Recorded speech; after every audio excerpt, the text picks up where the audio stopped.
하나님, 오늘도 믿음 가지고 나왔습니다.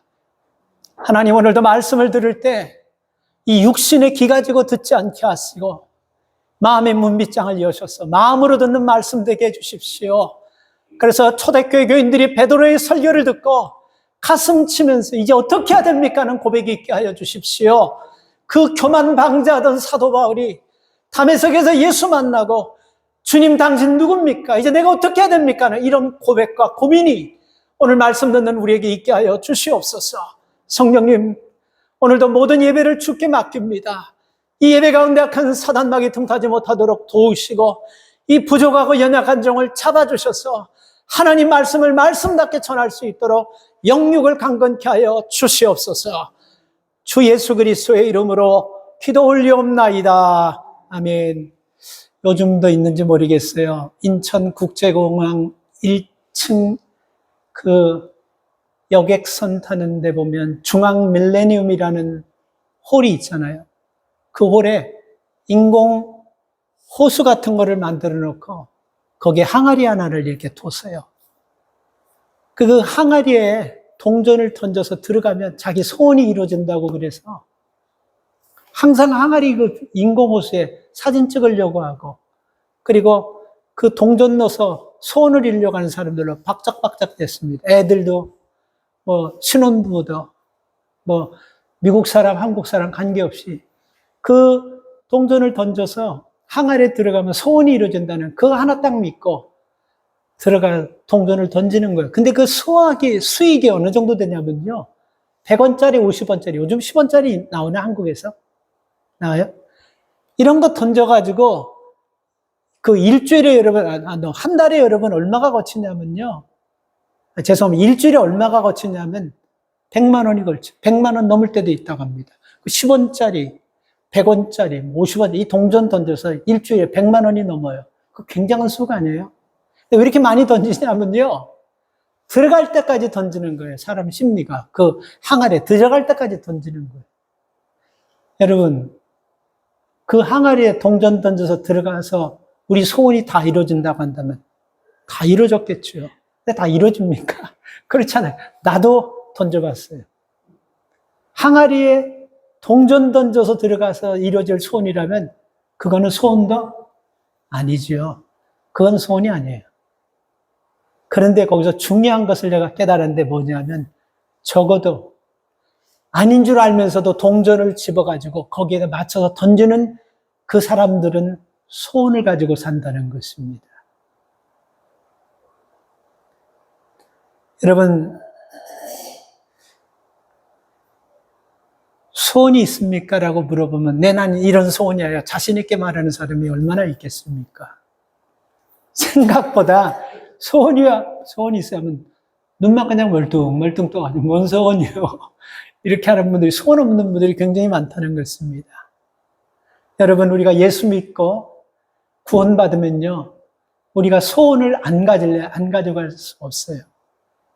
예수 믿는 사람들은 소원이 있다는 것을 감사하고 살 수 있기를 축복합니다.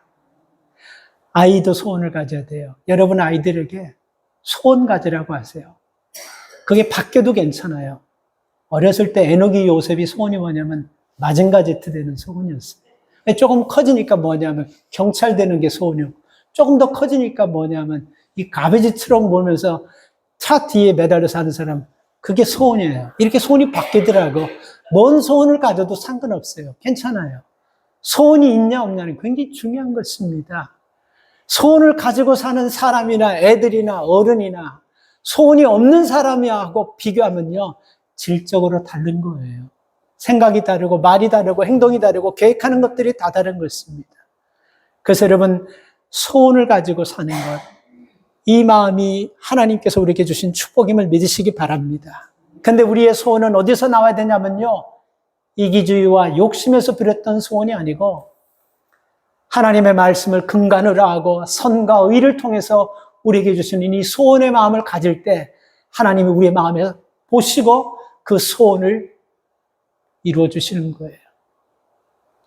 이 말에 여러분 아멘을 왜 안 하는지 압니다. 제가 이 말씀 준비하면서 생각했어요. 소원이 있다는 분들은요, 아멘 합니다. 오늘 이 본문 4절 말씀을 보세요. 또 여호와를 기뻐하라.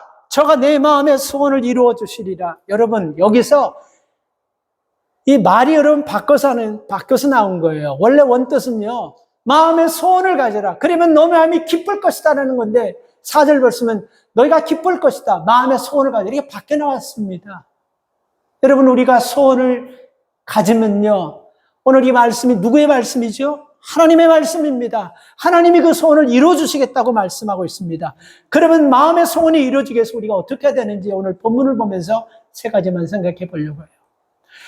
3절 말씀을 보십시다. 여호와를 의뢰하고 선을 행하라. 땅에 거하여 그의 성실로 식물을 삼으라. 세 가지 동사가 나옵니다. 첫째는 뭡니까? 의뢰하라. 여호와를 의뢰하라고 나와 있어요. 두 번째가 뭡니까, 여러분? 선을 행하라. 세 번째가 뭡니까? 세 번째가 여러분, 성실로 식물을 삼으라. 여러분, 마음의 소원을 꼭 가지시기를 주의 이름으로 축복합니다.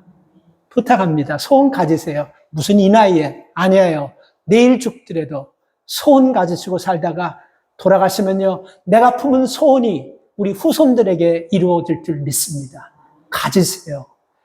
큰 소원, 작은 소원 상관없어요. 소원을 갖고 있다는 자체가 살아있다라는 것이고, 하나님 앞에 이 소원을 아뢰면서 내가 꼭 이 소원을 이루어야 되겠다는 그 간절한 마음이 생기는 것입니다. 그러기 위해서 오늘 여러분이 3절 말씀에서 우리에게 저는 의뢰하고 선을 행하고 성실을 식물로 삼을 때 하나님이 이 소원대로, 이 말씀대로 살면 소원을 이루어주시겠다는 것입니다. 여기서 의뢰하라다는 말은 여러분, 힘 있는 자에게 내 삶을 깊이 있게, 그냥 얕은 물가에 떼어놓은 것이 아니고 깊이 있게 맡겨버린다라는 뜻입니다. 의뢰하다. 저는 아직 크루즈 못 타봤어요. 유람선 못 타봤는데, 유람선을 푹 타고 북태서양을 며칠을 여행하던 큰 배가 그 겨울 되면 한 번씩 예측하지 않는 그 북태평양에는 불어오는 그 바람들이 있으면 어지간한 유람선도 뚫지 못하고 그냥 바람이 부는 대로 맡겨버린다고 합니다. 큰 유람선도 그렇고 큰 배들 그냥 바람이 부는 대로 맡겨.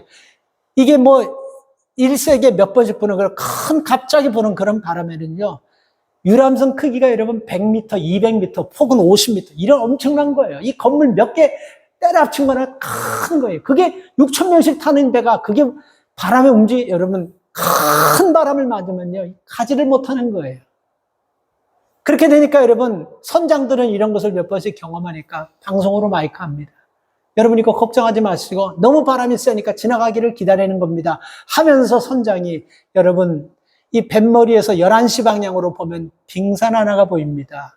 사람들이 빙산을 봐요. 그런데 의아해하는 게 이렇게 엄청난 큰 유람선이 그 태풍과 그 한 번씩 일생에 몇 번 오는 바람에 그 바람대로 밀려서 막 흘러가는데 그 눈에 보이는 빙산 하나는요 까딱하지 않는 겁니다. 그래서 여러분 선장이 설명합니다. 저 빙산이 폭풍에 떠내려가지 않는 것은 보이는 빙산보다 더 큰 덩어리가 물 밑에 있기 때문에 그렇습니다. 그러니까 빙산이 드러난 부분은 100만 분의 1 정도이고 99%는 물에다 잠겨 있는 것입니다. 바다 밑에는 우리가 보이지 않는 깊은 곳에는 거대한 해류라는 것이 있는데 이 해류의 움직임에 따라 빙산이 움직이지 빙산은 눈에 보이는 아무리 큰 태풍이나 토네이도나 이런 것에 움직이지 않습니다. 여러분 이 말씀은 바다 깊이 잠긴 빙하가요 외부의 영향을 받지 않는 것처럼 하나님의 은혜에 깊이 잠겨 있고 하나님을 온전히 의뢰하는 자는요 인생의 어떤 풍랑에도 인생의 어떤 문제에도 흔들리지 않는다는 것입니다. 그래서 여러분 우리가 하나님의 은혜를 여러분 깊이 체험하고 하나님 앞에 하나님을 의뢰하되 깊이 의뢰하는 믿음의 있기를 주의 이름으로 축복합니다. 두 번째는 여러분 뭐죠? 선을 행하라. 여러분 우리 믿음의 사람들은 신앙의 뭐 경륜 이런 걸 떠나가지고 일단 착하게 살아야 돼요. 성경은요 우리 예수 믿는 사람들을 어린 양으로 비유합니다. 비유해요. 그래서 어린 양 하면 다 성도들을 얘기하는 거예요. 그리고 예수님은 뭐로 비유합니까? 선한 목자로 비유하는 거예요. 반면에 여러분 우리가 베드로전서 5장 8절에 보면요. 성경은요. 마귀는 우는 사자로 비유했습니다. 여러분 사자하고 어린 양하고 싸워가지고 어린 양이 사자를 제꼈다는 얘기 들어보셨어요? 절대로 이길 수가 없습니다. 절대로 못 이겨요. 여러분 우리가 사람이 세상에 살아가면서 왜 허덕이고 왜 힘들게 왜 고통 가운데 여러분 사는지 아십니까? 이 공중권세를 잡고 있는 사탄의 이 아래에 있기 때문에 여러분 우리가 허덕이고 힘들고 고통 가운데 사는 거예요. 그래서 이렇게 여러분 우리 연약한 자들이 공중권세를 잡고 있는 사탄의 그늘에서 벗어나는 것은 딱 하나의 방법밖에 없습니다. 성경은 우리를 양이라고 그랬잖아요. 많은 짐승들 중은 대부분 하나님께서 그 짐승들을 만들 때는 스스로 생존할 본능과 기능들을 다 줬어요. 다 줬어요. 근데 유독 그 많은 짐승 중에 딱 한 짐승인 양은요, 혼자서는 절대로 살 수 없도록 그렇게 만들었습니다. 그래서 우리는 양하면 뭐가 떠오르죠? 목자가 떠오르는 거예요. 그리고 목자하면 뭐가 떠오르죠? 양이 떠오르는 것입니다. 그래서 목자와 양은요, 뗄래야 뗄 수 없는 그런 관계에 있어요. 그래서 우리가 여러분 선한 목자, 이 선한 목자를 여러분 우리가 붙들고 선한 목자와 함께 있다고 한다면요, 하이에나 같은 사악한 짐승도 사자 같은 아주 거대한 짐승도 절대로 여러분 하나님께 붙어 있으면 우리를 떨어뜨릴 수 없다라는 것입니다. 왜요? 하나님은 전능하신 분이기 때문에 그렇습니다. 그분이 지켜주시기 때문에 그러는 것입니다. 그래서 여러분 우리가 믿음으로 산다고 한다는 것은 하나님을 믿고 하나님 앞에 우리의 삶을 깊이 내려놓고 하나님의 말씀을 받아 먹으면요, 사람들이 여러분 순해져요. 산에서 막 지멋대로 사는 이런 날짐승 같은 거 있잖아요. 걔들은 왜 싸나워지냐면요, 약육강식의 시스템 속에서 자기가 살기 위해서는 다른 짐승을 잡아먹어야 되는 포악함이 살아있는 거예요. 산짐승의, 날짐승의 그 성향이 살아있는 거예요. 근데 그놈들을 잡아다가 어렸을 때부터 집에서 개가 먹는 양식 주고 온유하게 키우면요, 그 날짐승의 그 살아있는 그 포악한 마음들이 사라지는 것입니다. 그래서 우리는요, 하나님께 붙어 있지 않으면요, 우리가 이 세상에 수악한, 이 악한 사탄이 득실거리는 세상에 사탄이 얼마나 영특하고 얼마나 똑똑하고 얼마나 여러분 대단한지 아십니까? 이런 것에게 우리가 이길 수가 없다라는 것입니다. 어떤 분이 이 사탄에게 자꾸 넘어가다 보니까 도대체 이 사탄이 IQ가 얼마나 정도 되나 한번 검색해 보려고 성경에서 사탄이 하는 짓거리를 다 컴퓨터에 입력을 해봤대요. 그래서 도대체 머리가 얼마나 되나 했더니 666이 나오더래요. 네. 누가 아마 지었던 얘기야. 666, 사탄의 IQ가 그렇게 나오더래요. 근데 여기서 우리가 웃지 못할 거는, 여러분 IQ 몇인지 아세요? 우리 학교 다니면서 한 번씩 다. 근데 나도 많은 사람들이 놀래더라고. 그거밖에 안 나와? 아주 많은 사람이 놀래더라고. 보통이요, 80대입니다. 아이, 목사님, 안 해요. 한번 해보세요, 여러분. 인터넷 들어가면 IQ 테스트가 나요. 보통 80, 조금 괜찮은 사람들은 90대 초반, 90대 후반까지 가요.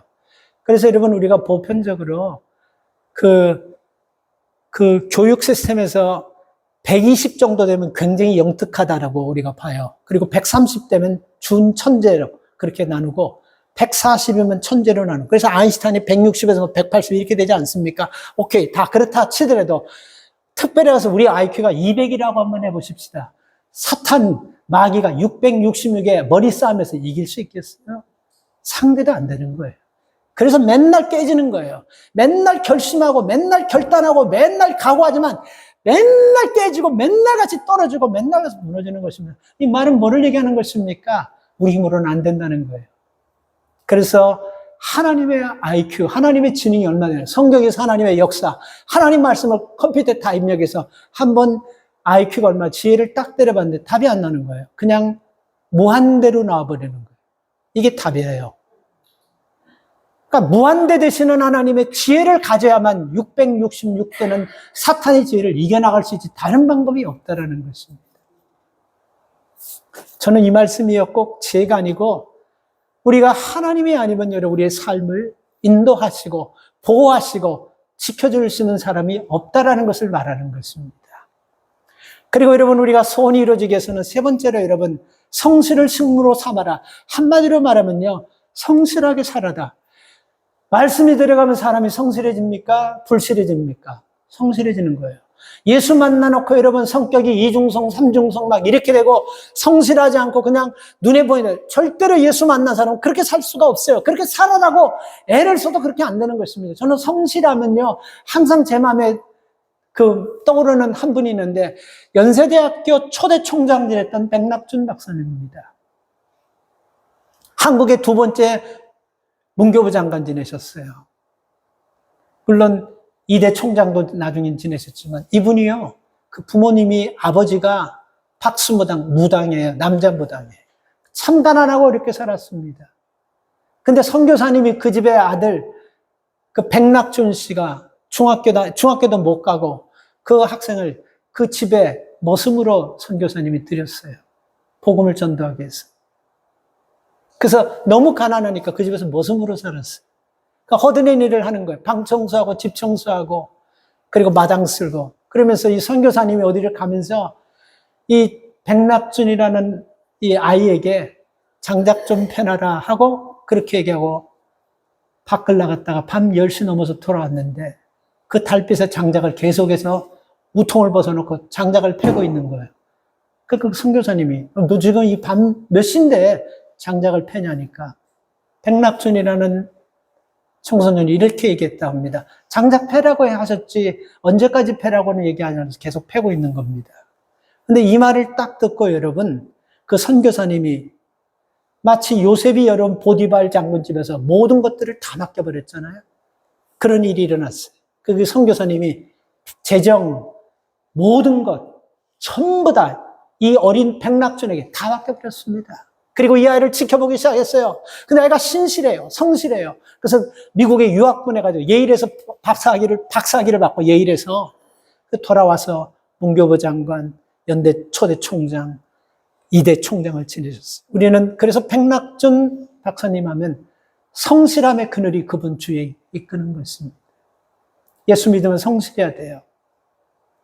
우리 권사님 오늘 기도하시면서 저도 다시 한번 생각해 봤습니다. 2023년 엊그저께 같은데 빨리 지나가 버렸어요. 절반 지나가 버렸어요. 앞으로 남은 이 한 해의 절반을 어떻게 살 것인가 생각해 보셨습니까? 계획 갖고 있습니까? 6개월 동안 어떤 것을 이룰까 하는 소원을 갖고 계십니까? 여러분 너무 큰 소원 갖지 마시고 우리를 구원해 주신 주의 은혜에 감사하는 소원 중에 가장 귀한 것이 뭐냐면 말씀 읽고 기도하는 것입니다. 적어도 성경 3장 읽겠다라고 계속해서 기도하시고 그렇게 목적을 가지세요. 그리고 최소한 하루에 24시간에서 10분의 1은 24분 이상은 하나님 앞에 엎드려 기도하겠다는 이 믿음 가지고 계속해서 나가시기 바랍니다. 알아요. 맞아요. 이게 쉽지 않습니다. 넘어질 수 있어요. 마치 여러분 우리가 처음에는 계획을 잘 잡았는데 중간에 여러분 포기해버릴 수 있어요. 그게 괜찮아요. 사람은 그렇게 연약한 거예요. 다시 일어나서 하면 되는 것입니다. 하나님 이것을 기뻐 보시고 하나님이 이런 사람들에게 축복하실 줄 믿습니다. 또 하나 여러분 우리가 마음의 소원을 이루기 위해서는요. 5절 말씀을 보면요. 너희 길을 여호와께 맡기라 하고 있습니다. 너희 길을 여호와께 맡기라라는 것은 여러분 우리의 삶 전체를 다 맡기는 거예요. 제가 자란 곳은 답심리예요. 그 답심리에서 항상 거기서 가까이 있는 답심리 시장이에요. 어머니 따라서 어렸을 때 답심리 시장에 따라가면요. 생선 가게가 많아요. 난 생선 냄새는 별로 좋아하지 않아요. 그 생선은 사실 별로 안 좋아해요.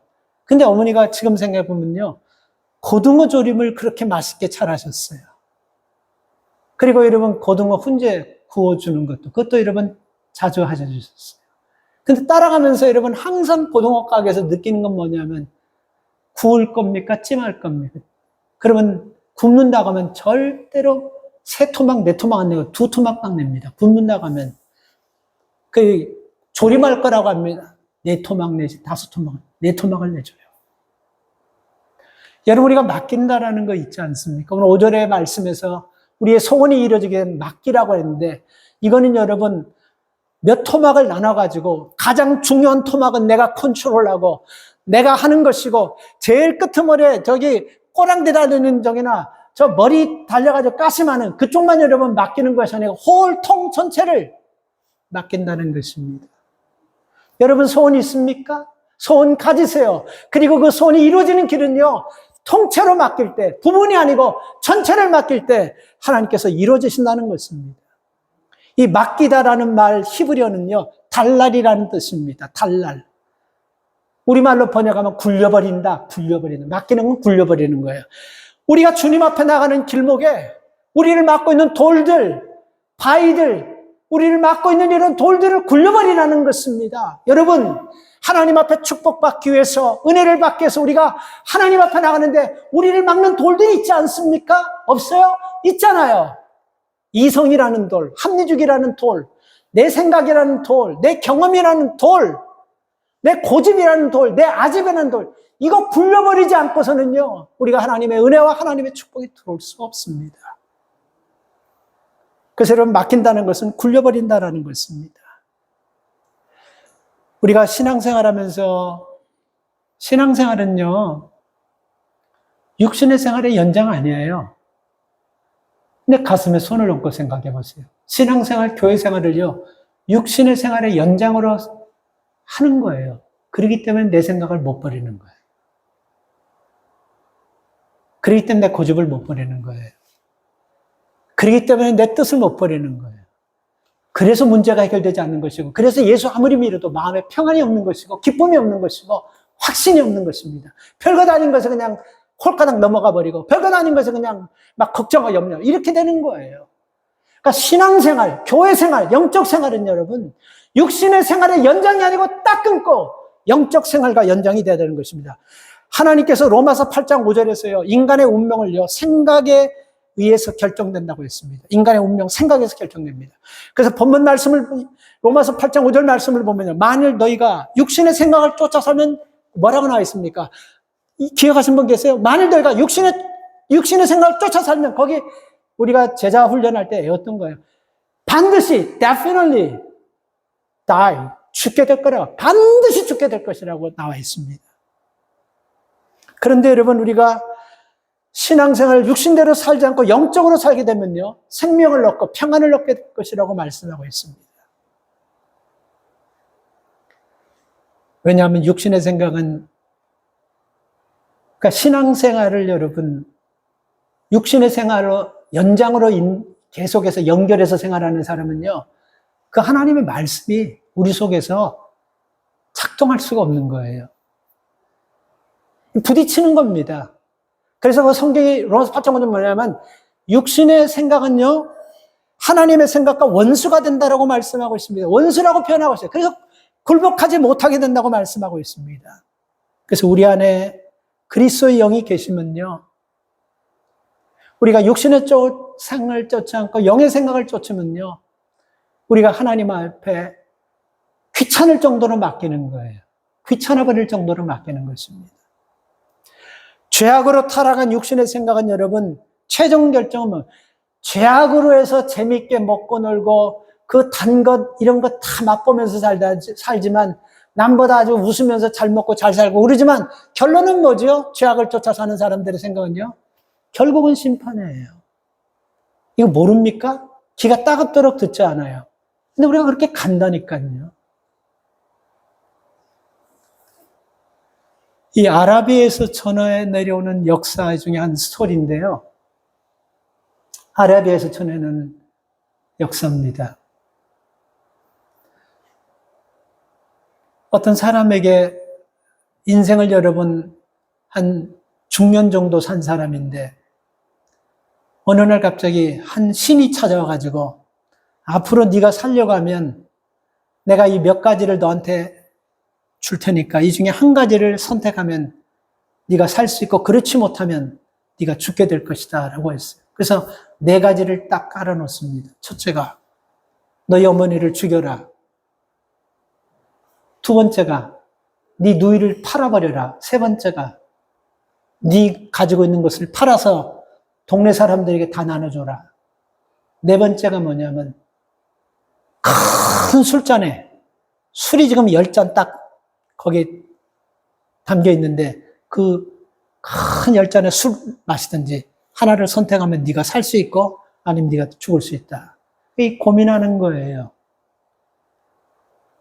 아무리 그래도 그렇지 인간의 탈을 치고 어떻게 내 어머니를 죽일 수 있나? 못하는 거예요. 두 번째, 그래도 우리 혈육이고 우리가 같은 하늘 지붕에서 같은 식구로 그래 수십 년을 살았는데 내 누이를 어떻게 팔아버려? 이건 인간으로서 할 수 없어. 그리고 이제 자기 가지고 있는 재산을 이제 딱 놓고 보니까 이 재산을 벌면서 내가 어떻게 힘들게 벌었고 안 쓰고 안 먹고 모아놓은 거를 어떻게 팔아가지고 이웃을 나누느냐. 이거는 더더욱 하기 힘든 거예요. 그래서 고민한 것이 뭐냐면 마지막 끝에 네 번째 큰 잔에 있는 술 저거 10잔을 마시기로 결심하고 그 10잔을 받아먹기 시작합니다. 본인의 생각엔 이게 베스트 웨이고 이게 최고로 잘 선택하는 것이라고 생각하고 술 10잔을 받아먹기 시작합니다. 근데 그 10잔을 다 먹었어요. 그리고 집에 돌아왔는데 그 시험장에서 10잔 먹은 그 술이 집에서 돌아버리기 시작하는 거예요. 취해버리기 시작하니까 누이를 팔아버리고 어머니를 죽여버리고 누이 팔고 어머니 죽이니까 사람이 제명대로 살 수 없잖아요. 감옥에 갇히니까 자기가 가지고 있는 재산은 어떻게 되는 거죠? 다 뺏겨버리는 거예요. 사람이 여러분 영성을 잃어버리고 육체의 소욕을 쫓아가면요. 마귀의 꾀에 꼭 빠질 수밖에 없다라는 것을 얘기하려고 하는 것입니다. 그래서 잠언 16장 25절 말씀을 보면요. 어떤 길은 사람이 보기에는 필경 바른 길인데 사람이 보기에는 분명히 바른 길인데 필경 그 길은 사망의 길이다 라고 나와 있습니다. 로마서 8장 5절과 6절 말씀 보면 육신을 따르는 자는 육신의 일을 영을 따르는 자는 영의 일을 생각하나니 육신의 생각은 사망이요 영의 생각은 생명과 평안이다 이렇게 말씀하고 있습니다. 이제 육신의 생각을 따르는 자와 영의 생각을 따르는 자들이 얼마나 여러분 결과가 달라진다는 거 좀 이해하죠? 좀 이해가 안 돼요? 토끼와 거북이 아시죠? 토끼, 거북이, 경주. 여러분, 토끼하고 거북이하고 경주 자체가 이게 맞지 않는 게임이죠. 마치 여러분, 우리가 100m 달리기 세계에서 제일 빠른 칼 루이스하고 나하고 달리기 하는 건데 나는 19초, 21초는 그래도 뛰어들걸요. 근데 그 사람들은 9초, 10초 때리거든요. 그러니까 2배가 차이 나는 거예요. 그러니까 안 되는 거예요, 게임 자체가. 토끼하고 거북이는 게임 자체가 안 되는 거예요. 토끼가 이길 수밖에 없어요. 그런데 여러분 결과가 어떻게 됐죠? 토끼가 지고 거북이가 이겼습니다. 문제가 어디서 찾아올 수 있습니까? 원인이 뭡니까? 잘 들어보세요. 그 거북이가, 그 느려 터진 거북이가 그 발이 총알같이 빠른 토끼를 이길 수 있는 것은요. 딱 한 가지에서 원인을 찾을 수 있습니다. 거북이는 출발선상에서부터 목표를 잃어버리지 않았어요. 그렇죠? 출발 때부터 목표를 놓치지 않았다니까요. 근데 토끼는 출발 때부터 시작해서 목표를 보지 않고 누구를 봅니까? 거북이를 보는 거예요. 거북이를 보고 거북이와 비유하다가 목표를 놓쳐버리니까 그냥 거기서 자다가 져버린 것입니다. 여러분 우리가 하나님 앞에 맡기고 살아가다 보면요. 어려운 환경 만날 수 있습니다. 좋지 않는 상황 만날 수 있어요. 여러분 그런 가운데서도 여러분 우리가 하나님 믿고 사는 사람은요. 하나님께서 이 문제를 해결해 주실 거라고 믿고 목표 잃지 않고 끝까지 가면요. 우리 소원대로 이루어진다는 것입니다. 목표를 놓치면요. 얄쌍하게 아주 야가 빠지도록 아주 그냥 보통 내기가 아닌 것처럼 그렇게 하지만 목표를 잃어버리면 결국은요. 목표를 가지고 거북이처럼 걸어가는 사람에게 당할 수가 없는 거예요. 왜? 우리는 살아계신 하나님, 역사하는 하나님, 우리의 모든 것을 아시는 하나님을 믿고 신뢰하고 의지하기 때문에 그런 것입니다. 세상은 변해요. 어떤 시스템을 갖춰도 아무리 완벽한 시스템도 세상은 변하는 것입니다. 우리가 여러분 은행에 돈 맡길 때 뭘 보고 은행 맡기죠? 은행 건물, 뭐 은행에 여러분 어떤 화려한 거, 그거 보고 우리가 은행에 돈 맡기는 것이 아니고 신용도 보고 맡기는 거예요. 그렇죠? 비행기를 탈 때도 여러분 우리가 비행기 회사가 어디고 비행기가 몇 년도 비행기고 이런 것 보는 것이 아니라 조종사를 믿고 타는 거잖아요. 병원에서 여러분 우리가 갈 때 건물 보고 가는 게 그 의사를 믿고 가는 거잖아요. 자, 그런데 여러분 참 모든 나만이 아니고 여러분만이 아니고 세상 모든 사람이 그건 다 믿는다니까.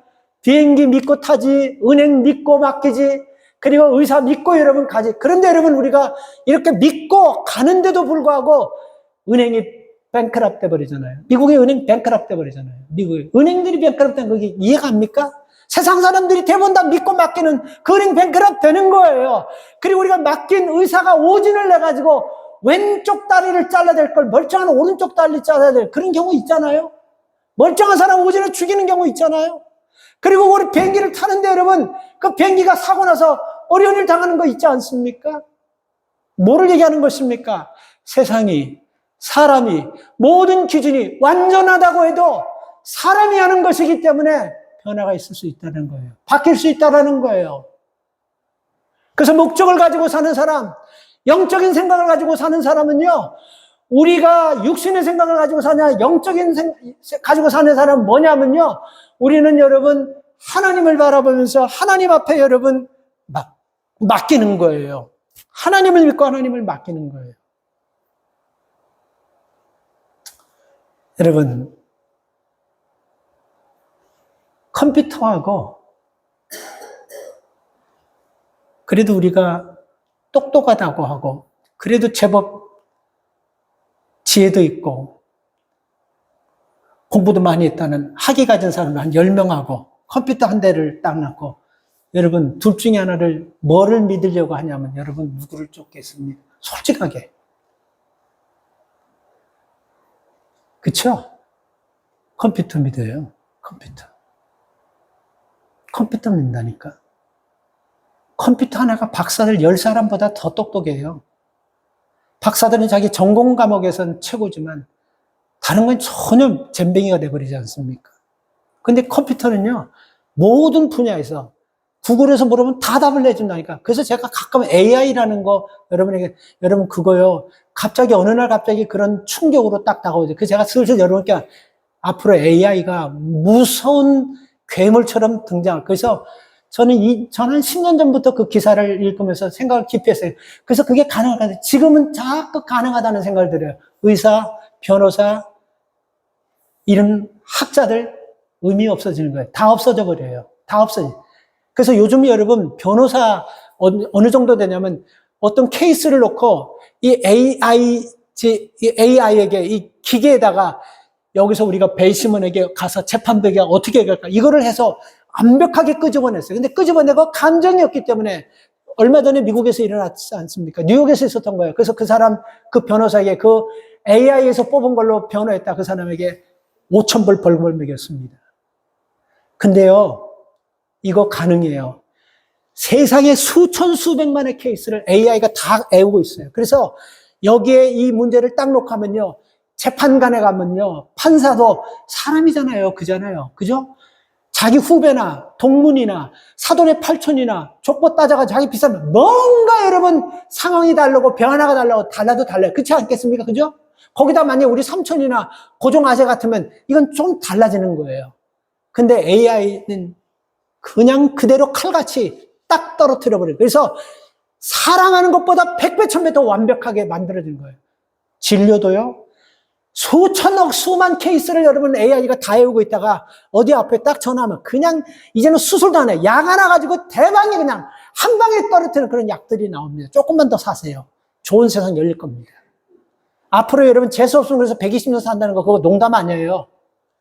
그래서 교수, 학문, 의미가 없어지는 겁니다. 그냥 다 해버리는 거야. 근데 여러분 우리가 아십니까? 우리가 믿는 것은 사람도 아니고 AI도 아니고 기계도 아니에요. 이거보다 더 완벽해요. 만약에 그 똑똑한 기계가 파워가 다 떨어져 버리고 그 다음에 여러분 차지했던 충전이 다 떨어져 버려 전기가 떨어지면 그것도 잔빙이 되는 거예요. 그러나 하나님은 변함이 없습니다. 사랑에 변함이 없어요. 공의에 변함이 없습니다. 하나님의 약속에는 변함이 없어요. 그래서 우리가 여러분 사람보다 기계보다 AI보다 컴퓨터 더 확실하게 믿는 것이죠. 근데 왜 우리는 안 믿는 것입니까? 근데도 우리가 지금 기계하고 컴퓨터하고 사람 놔두면 여러분 우리 누구 믿습니까? 컴퓨터를 믿는다니까. 여러분 그래서 소원을 가지시라는 거예요. 만불 버리면 이거 하겠다는 거는 그런 건 소원도 아니에요. 아까 제가 얘기했지만 밀레니엄 홀에 있는 그 연못에 동전 던져서 그런 소원이면 소원도 아니에요.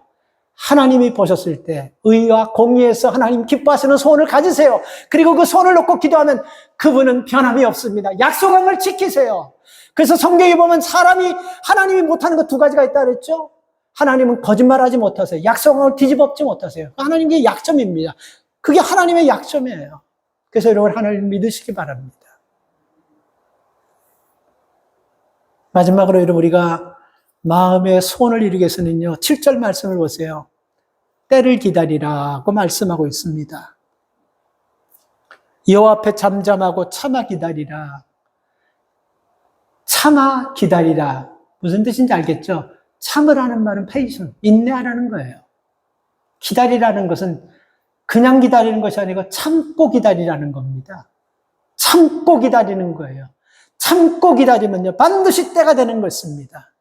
미국의 세계적인 아동 작가가 있는데요.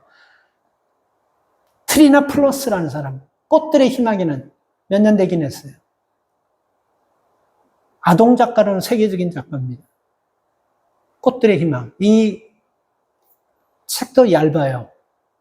그림도 섞여 있어가지고 사파가 그려져 있어서 재밌어요. 근데 굉장히 깊은 의미가 있습니다. 이 책이 뭐를 얘기하냐면요. 한 애벌레의 일생을요. 그 책이 다루는 거예요. 여러분 우리가 이 애벌레가 고추에 갇혀 있다가 새 몸으로 태어나는 과정을 거치면서 나비가 되면요. 이곳에서 저곳으로 다니면서 꽃 피우고 열매를 맺으면서 희망을 주는 존재가 나비라는 존재 아닙니까? 그런데 이 애벌레에서 나비가 되는 그 순간 그것을 기다리지 못해서 수많은 애벌레들이 서로를 밟고 위로 올라가다가 보다니까 애벌레 기둥들이 생기는 거예요. 그래서 그 애벌레 기둥을 생기니까 사람들이 거기 뭐가 있는지 모르고 그 기둥을 타다가 올라간 사람들이 어떻게 된지도 모르고 자꾸 기둥들이 생겨서 올라가니까 거기에 그 기둥 하나만 있는 것이 아니고 수많은 기둥들이 있어요. 그래서 그 기둥을 타고 올라가면서 보니까 밑에 있는 애벌레들이 배가 터져서 죽고 머리가 밟혀서 죽고 떨어져서 죽고 짓눌려서 죽고 많이 죽은 시체들이 비로소 거기에 올라가 보니까 그것을 느끼는 것입니다. 이것을 쓴 것이 여러분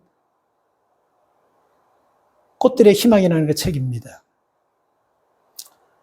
잠깐만 기다리면요 날개가 스스로 생기고 우리는 날게 돼요. 그래서 하나님 우리에게 여러분 날 수 있는 날개를 주셨는데 우리가 그 날개가 자라는 그 과정까지 참지 못하고 있다는 것입니다. 예수님께서는 우리에게 여러분 인내하고 기다리고 참고 기도하면 반드시 이루어진다라고 말씀하신 그 말씀의 그 비슷한 유형들이 성경에 수도 없이 많습니다. 소원이 있습니까? 소원이 있는 사람은 기다릴 줄 알아요. 여러분들 왜 두려워하고 염려하고 근심하면서 왜 여러분 쉽게 포기하고 왜 쉽게 잊어버린지 아세요? 소원이 없기 때문에 그래요. 만약에 여러분 우리가 참고 인내하고 견디면서 내가 참고 인내하고 견딤을 통해서 우리 자식이 반드시 하나님이 약속한 그 약속을 나를 통해서 자식에게 준다면 참지 않습니까? 인내하지 않습니까? 기다리지 않습니까? 그렇잖아요. 그죠? 근데 이런 게 없는 거예요. 자신이 없는 거예요. 그래서 여러분 우리가 소원을 가지시고 그 소원을 이루기 위해서는 참아야 된다는 것입니다. 7절 말씀을 잘 기억하시기 바랍니다. 여호와 앞에서 잠잠하라, 참아라. 사람은요, 자신이 여러분 해야 될 일에 최선을 다했잖아요. 그러면 그 다음에는 뭐를 해야 됩니까? 내가 할 만큼 최선을 다했다고 한다면 그때부터는 하나님을 믿고 기다리는 거예요. 여러분, 우리가 신앙생활을 농사 짓는 것과 비슷하게 여러분, 우리가 예의를 할 수 있잖아요. 봄에 씨를 뿌리고 그 뜨거운 때학볕에서 굉장히 열심히 일하다가 가을 때까지 여러분 참고 기다릴 때 큰 수확을 얻는 것입니다. 참고 기다리는 거예요. 우리는 욥을 잘 알아요. 욥이 고통 가운데서 참았기 때문에 잘 알지. 만약에 욥이 고통 가운데서 포기했다면 우리는 욥을 알 필요도 없고 성경이 기록되지도 않았을 거예요. 욥은요, 큰 것, 대단한 것 가지고 참은 것이 아니고 딱 두 가지 가지고 참았습니다. 욥기 1장 21절 말씀을 보면요, 우리가 태어날 때 빈손으로 태어났다가 갈 때도 빈손으로 간다. 이 말씀 하나 가지고 참았어요. 그리고 21장 1절인가요? 23장 10절 말씀을 23장 보면요. 23장 10절 말씀을 보면요. 나의 갈 길을 그가 아시나니 그가 나를 단련한 후에는 내가 정금같이 나올 것이다. 이 두 가지 말씀 붙잡고 이겨나갔습니다. 그래서 결국 42장에 보면 욥이 갑절의 축복을 받았느니라. 다시 말해 소원이 이루어지는 것입니다. 여러분, 이 시간 오늘 말씀 성령이 내게 주시는 말씀으로 받으시고 내 환경, 상황 이런 거 고려하지 마시고 소원 갖기를 주의 이름으로 축복합니다. 그리고 오늘 이 말씀 37편 3절부터 6절 말씀을 7절 말씀을 가슴에 잘 새기고 그 소원이 여러분 살아생전에 이루어지는 이 은혜가 있기를 주님의 이름으로 축원합니다. 하나님 감사합니다. 하나님, 죄로 말미암아 죽을 수밖에 없는 인생인데 예수 만나서 이 땅의 것에 소망드는 것이 아니고 하늘의 소망을 가지고 사는 하나님의 백성 삼아주심을 감사합니다. 하나님이 이 소원, 이 소망 많은 사람이 갖고 있는 것 같지만 따지고 보면 누구나가 다 받는 거 아닙니다. 만약에 모두가 다 갖고 있다면 왜 많은 사람들이, 왜 사탄이 이 하늘의 소망을 뺏으려고 우리를 이렇게 힘들게 만드는 것입니까? 우리는 이 소망 빼앗기지 않게 해서 고통받는 것입니다. 우리는 이 소망 빼앗기지 않게 해서 하나님 어려움 당하고 있는 것입니다. 아무나 없는 소망이기 때문에 그래서 고통받고 어려움 당하더라도 끝까지 참고 이기면 이 소원이 이루어질 줄 믿습니다. 이 은혜와 이 축복이 오늘 예배하는 모든 성도에게 충만하게 임하게 하여 주시옵소서. 예수님의 이름으로 축복하며 기도 올리옵나이다. 아멘.